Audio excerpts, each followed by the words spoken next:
brat namin. Ayan. Nagsisigaw na naman siya.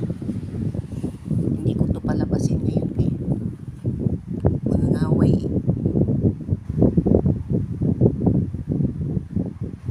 Yan, pinaka-spoil brat namin na pusa dito. Si Limon.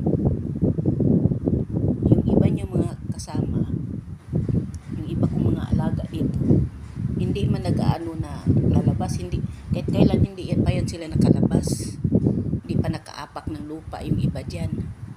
Pero ito si Limon, gusto talaga laging lumalabas. Hindi naman din niya naghanap ng babae kasi